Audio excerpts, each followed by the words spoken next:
Selamat pagi Indonesia. Anda menyaksikan seputar Bali terkini pukul 9 WITA bersama saya Santi Maharani. Meledaknya kapal cepat Gili Ketu dinilai tidak berdampak signifikan terhadap pariwisata di Bali.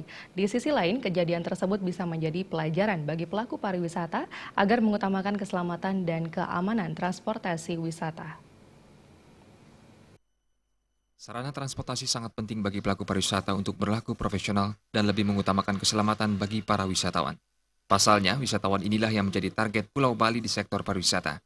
Musibah yang menimpa kapal cepat Gili Ketu beberapa waktu lalu menimbulkan cerita pilu bagi dunia transportasi pariwisata di Bali. Meledaknya kapal tersebut hingga menimbulkan korban jiwa. Menurut anggota DPRD Provinsi Bali Anagung Ngurah Adi Ardana, pihak kepolisian harus memberikan perlakuan hukum kepada pelaku jika terbukti ada unsur kelalaian sehingga menyebabkan kematian.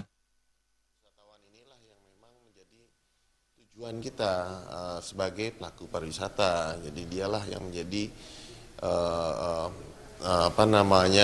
target kita ke depan maupun saat ini. Jadi oleh karenanya tentu aspek keselamatan adalah yang utama, safety. Kembali lagi saya hanya bisa mengingatkan dan tentu hal ini bagi kami kepolisian penting juga untuk memberikan efek jerah, pelakuan hukum dan sebagainya sesuai dengan peraturan perundangan yang ada. Itu ada itu peraturan perundangan sehubungan dengan ini, kelalaian sifatnya menyebabkan meninggalnya tamu.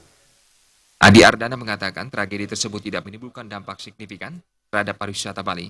Pihaknya berharap agar kejadian tersebut tidak menjadi wacana yang mainstream di luar negeri, sehingga tetap memberikan rasa nyaman bagi wisatawan yang datang ke Bali.